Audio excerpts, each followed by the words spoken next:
Selamat datang di Pojok Santai.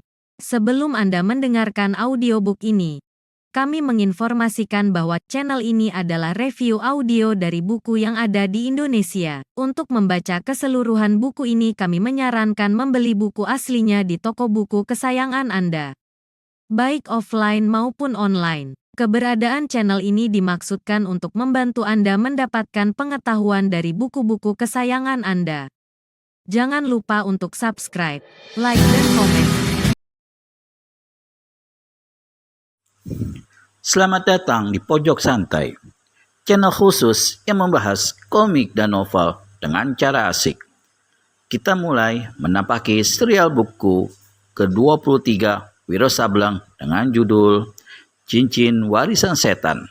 Siapkan dirimu kisanak, kita akan memasuki dunia persilatan yang penuh intrik dan tipu daya.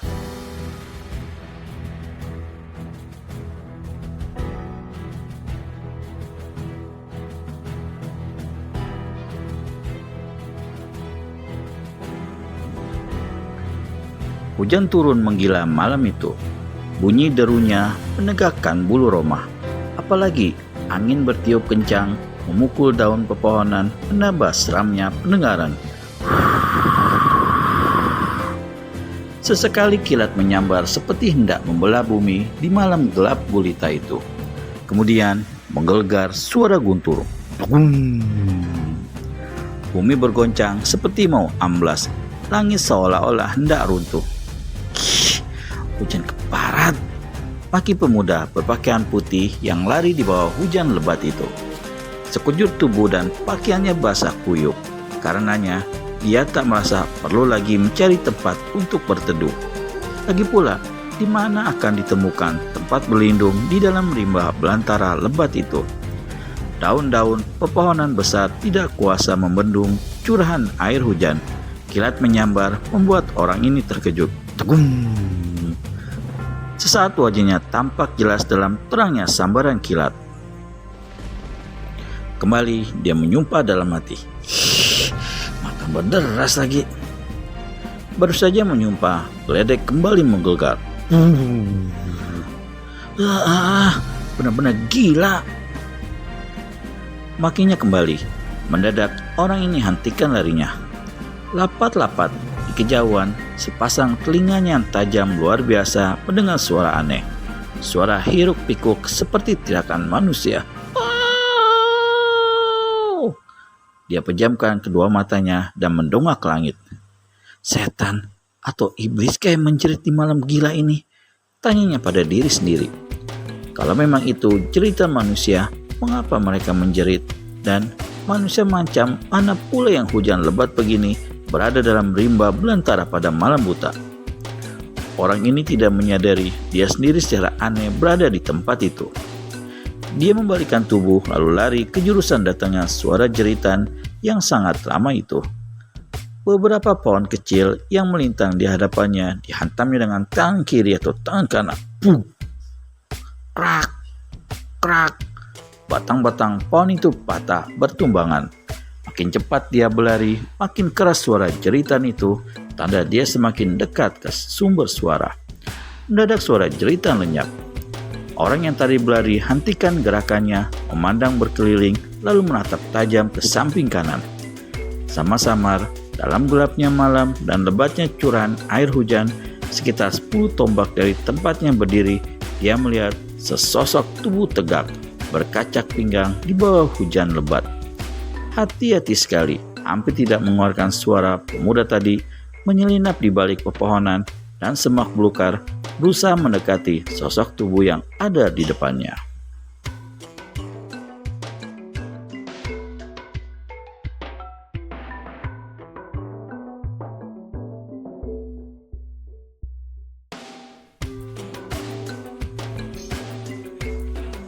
Ketika hanya tinggal 4 tombak saja lagi dari orang yang tegak berkacak pinggang itu, tiba-tiba orang itu keluarkan suara tertawa bergelak. Lelaki berpakaian putih yang coba mengintai tersentak kaget dan cepat-cepat berlindung kembali ke sebatang pohon. Dari sini ia meneruskan pengintaiannya.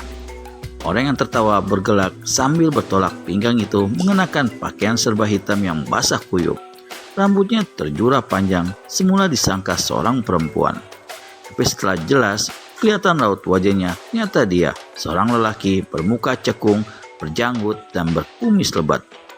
Pada masing-masing lengannya terdapat 3 buah gelang akar bahar. Kilat menyambar dan boom. Orang yang mengintai dari balik pohon merasakan jantungnya seperti copot. Betapakah tidak? Ketika rimba belantara itu menjadi terang benderang sekilas, pada saat itulah dia menyaksikan puluhan tubuh manusia berkaparan di tanah, di atas semak belukar di antara pohon-pohon. Semua tergelimpang tak bergerak. Kepala atau wajah masing-masing telah hancur mengerikan. Rambut dan potongan-potongan kepala serta otak berhamburan di mana-mana. Air hujan yang tergenang tampak merah kehitaman. Pembunuhan massal. Siapa yang melakukannya? Membatin pemuda yang mengintai. Tubuhnya terasa dingin sekali, sepasang lututnya terasa goyah. Selama hidupnya, dia telah melihat kematian, pembunuhan, bahkan dia juga telah berulang kali melakukan pembunuhan. Tapi kematian orang seperti itu dengan kepala atau muka hancur benar-benar satu hal luar biasa. Dari pakaian yang dikenakan manusia-manusia malang itu, dari tombak, pedang, dan perisai yang bergelimpangan di sela-sela tubuh manusia, jelas yang menemui kematian itu adalah serombongan pasukan. Entah pasukan dari kadipaten atau keraton mana. Di tengah tumpukan mayat itu, orang yang tertawa semakin keras tawanya. Sambil tertawa, kepalanya yang berambut panjang digoyang-goyangkan hingga air hujan yang membasahi rambutnya berdesing melesat, menghantam pohon-pohon dan dedaunan. Orang yang bersembunyi di balik pohon melengah kaget ketika menyaksikan bagaimana tetesan-tetesan air hujan yang dilesatkan rambut itu menghantam rontok kulit pohon di hadapannya dan meninggalkan lubang dalam pada batang pohon.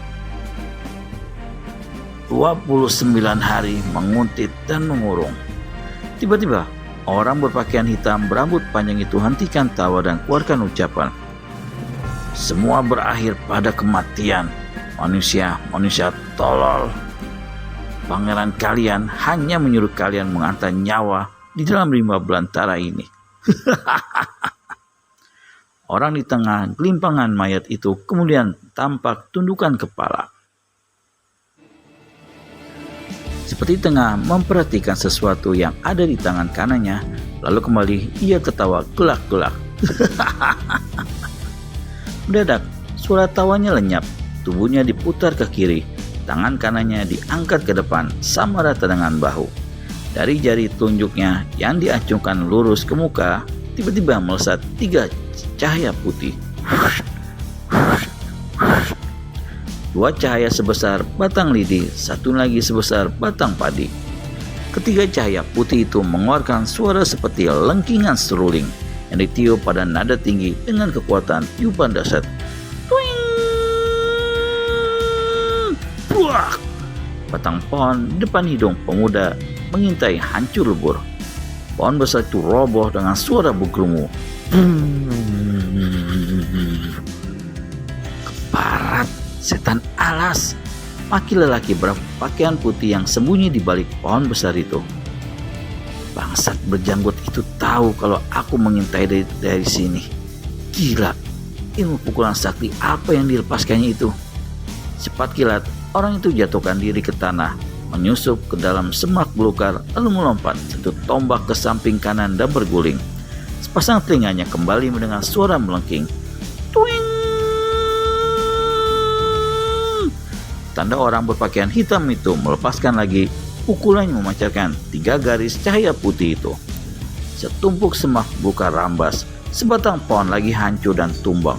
Tapi pemuda yang tadi berhasil menyelamatkan diri saat itu sudah berada jauh di tempat yang cukup aman, yakni melesat ke atas dan bersembunyi di atas cabang-cabang pohon di antara kerimbunan daun-daun.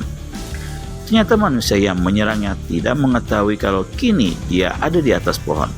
Sebaliknya, dari atas pohon, dia dapat melihat jelas gerak-gerik orang di bawah sana.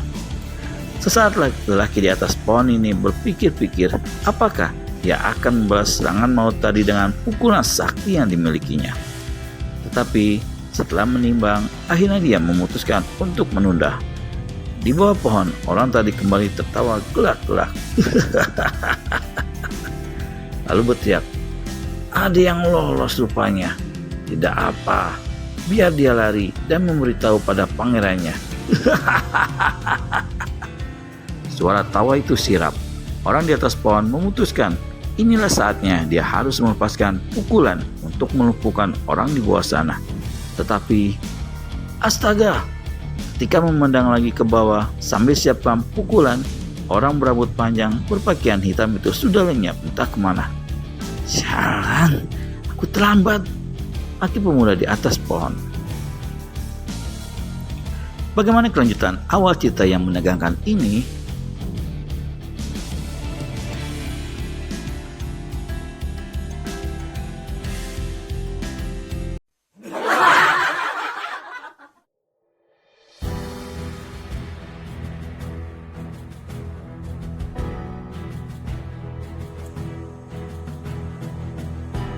Orang di atas pohon memutuskan inilah saatnya ia harus melepaskan pukulan untuk melumpuhkan orang di bawah sana.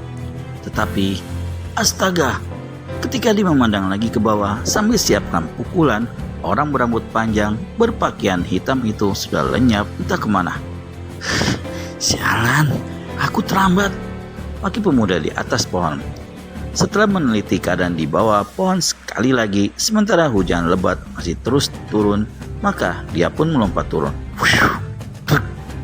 Ketika masih melayang di udara, itulah mendadak telinganya mendengar suara seperti tiupan suling. Tiga larik cahaya putih yang sangat terang menyilaukan berkibat menyambar ke arahnya. Celaka, bangsat itu belum pergi rupanya, dan kini dia kembali menyerangku. Orang yang melompat turun terkejut dan memaki. Secepat kilat dia jungkir balik di udara lalu membuang diri ke samping kanan. Namun sambaran tiga cahaya datangnya cepat luar biasa, berkiblat deras dan menghantam perutnya dengan telak. Orang ini keluarkan seruan keras, mencelat ke atas lalu jatuh ke tanah di antara kelimpangan mayat-mayat yang genangan air hujan campur darah.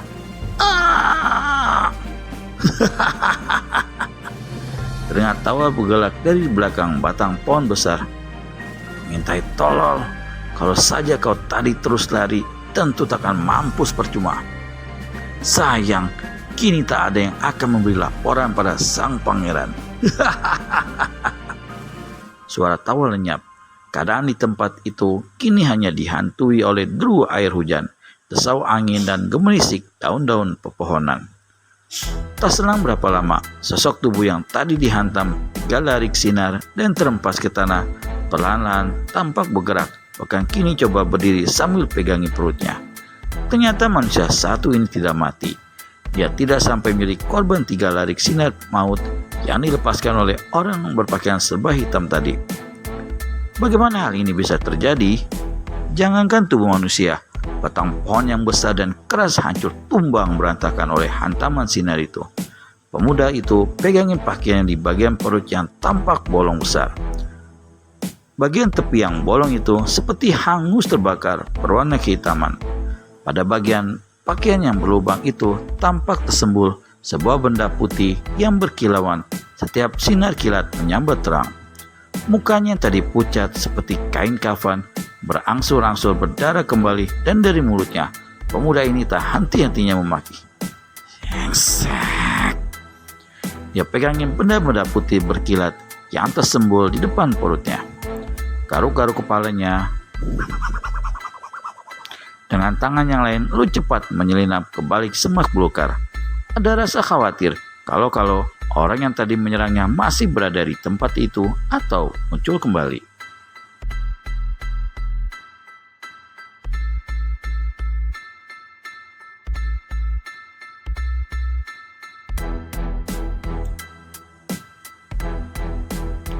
"Kapak ini telah menyelamatkan nyawaku," kata lelaki berpakaian putih yang kini pakaiannya penuh lumpur bercampur darah.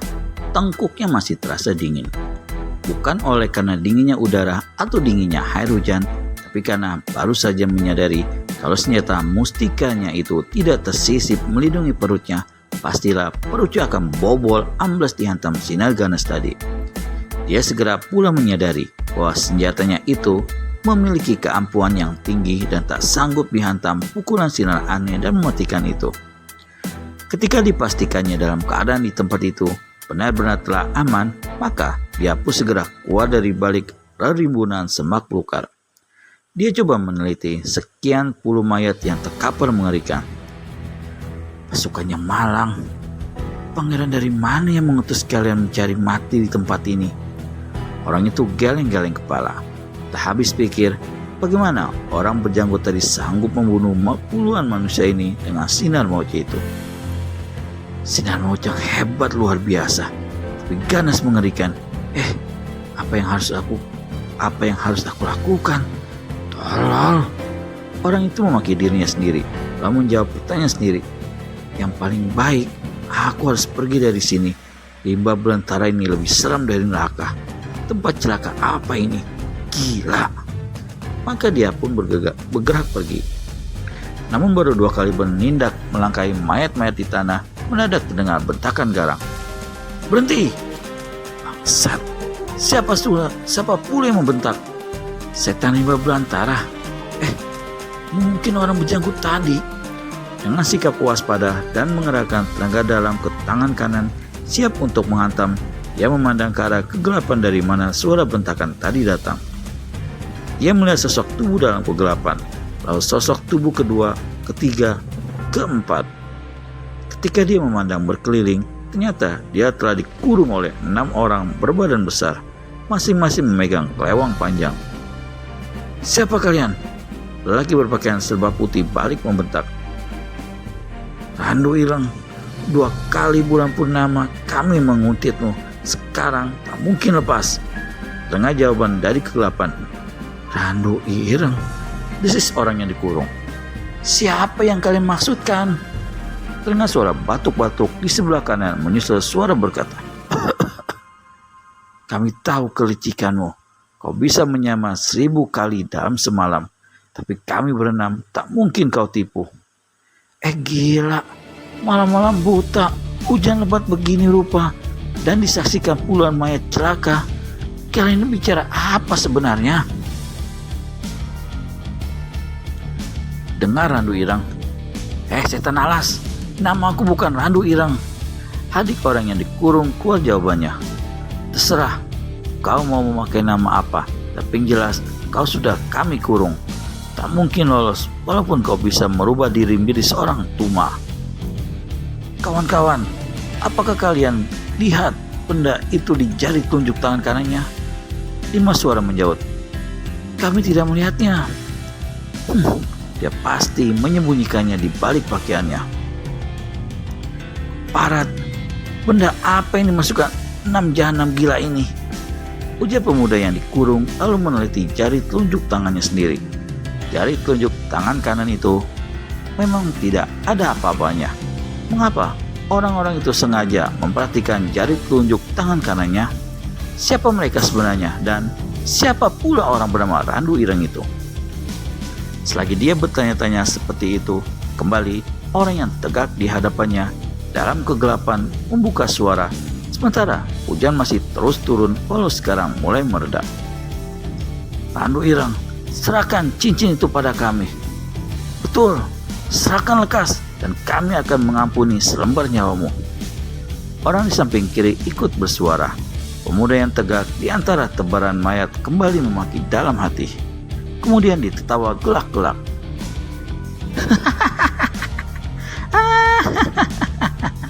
Namun hatinya tetap saja jengkel. Kalian orang-orang gila kesasar. Buka telinga kalian baik-baik dan dengar ucapanku. Aku bukan Randu Ireng. Aku tidak tahu menahu tidak mengerti cincin apa yang kalian minta.